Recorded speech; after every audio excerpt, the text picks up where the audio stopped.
Hello everyone and welcome back to Closet Gaming. Today we're going to take a look at Second Second. This roguelike card game promises fun battles with cards without actually drawing cards. Whether it can deliver on this promise is the question we will try to answer today. Second Second is available on Steam for €13.29, or your regional equivalent. Before the review, I should mention I have received this product for free from the developers. A roguelike? And a card game? All at once? Sign me up! I love both card games and roguelikes, so when I saw this in the Steam store, I immediately wrote to the developer whether he could provide me with a review copy. And when he did, I went up and started playing right away. So, what exactly is the deal with Second Second? It's a single-player roguelike card game, somewhat inspired by Slay the Spire, I'd say. And what does Second Second have to offer? 2 game modes, the first being the story mode, and without me doing any spoilers, I can honestly say the story is just not great. Not that I don't like it being there, as it provides you with a good starting point where to start Second Second, but honestly, the game could exist and not have a story mode at all, and most players wouldn't care. The second game mode, Standard, is where you will be spending the majority of your time. At least for most people. And truly, there's only one big difference. And it is a big deal. The very core of combat works differently in Standard mode. And honestly, I find that to be a very weird choice. But let me first explain how the combat works in general before I go into the differences between the two modes. So, the combat. Obviously, it works by playing cards, but that's what the majority of you would have guessed. It's a card game. But the unique way Second Second approaches it is by not having draw as a feature in game. Then, how do you win if you don't draw cards? Well, the cards you have are instead put into slots, and each of these slots can have up to 3 cards in it.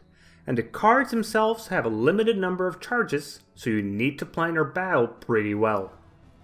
And the number of cards available is actually pretty impressive.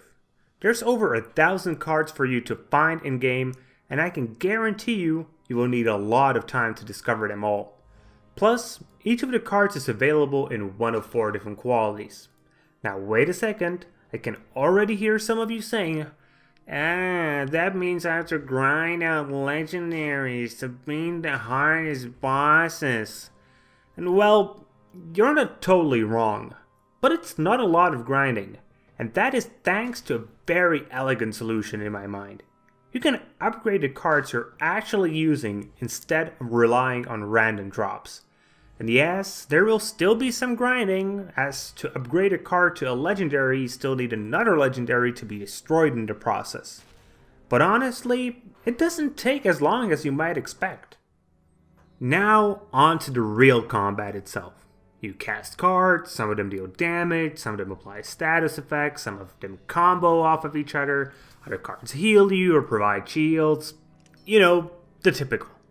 If I were to go over all the types of cards and all the mechanics, I would be here for hours. But there is one thing I do need to explain. Instead of mana, the cards have cast times, and each turn you have a limited amount of time to cast it in. But honestly, it works pretty much just as mana, with one interesting exception. You can use a card that has a longer casting time compared to what you have available. And when you do that, it will actually cast the card on the opponent's turn. This is a very cool mechanic, one I don't think I've seen really used previously, and it provides an additional layer of strategy in a subtle, yet powerful way. Okay, it's time to finally explain the one difference between story mode and standard mode. In story mode, you always have 10 blocks of time available for you to cast in. But in standard, for a reason I honestly don't understand, you start with a single block of time. On your next round you have 2 blocks, on the next one 3, and you see where this is going, aren't you? This creates unnecessary confusion between the modes. I, for example, played first through the whole story mode, and enjoyed my time. And when I finished, I was looking to play some more and I ventured into the standard mode.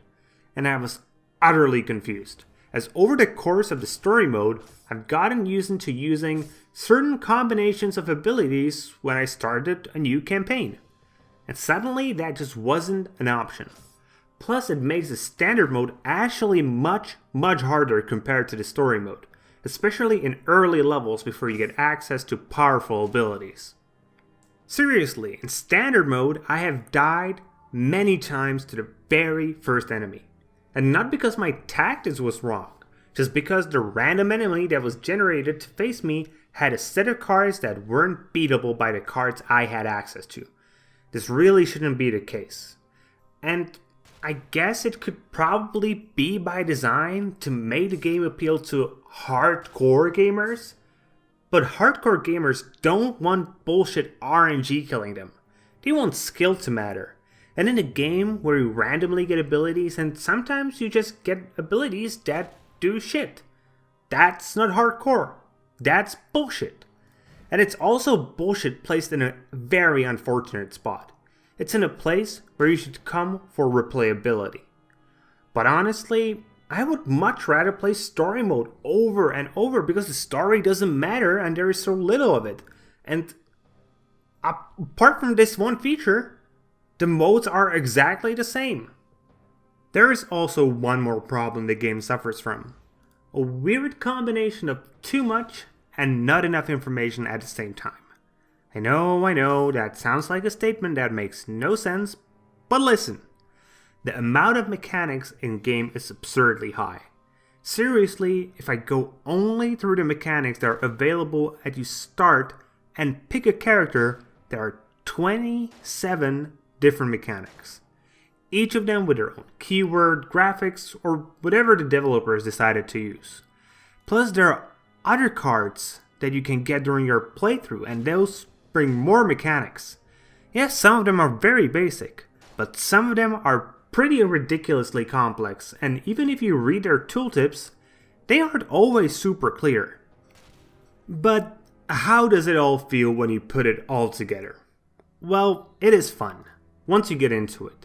And if you stick to story mode, standard mode could be very easily fixed if the part of ramping up mana, or time if you want to stick with the game's terminology, was removed because the way story mode handles it is much more consistent and it doesn't cause you to randomly lose battles because you got unlucky with your packs. Hopefully the devs change this.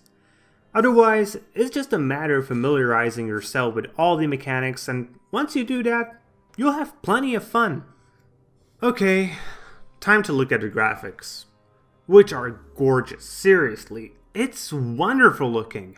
I have no idea what the style is called, but every single screen and animation is filled with artist's love, and I can't get over how amazing this looks.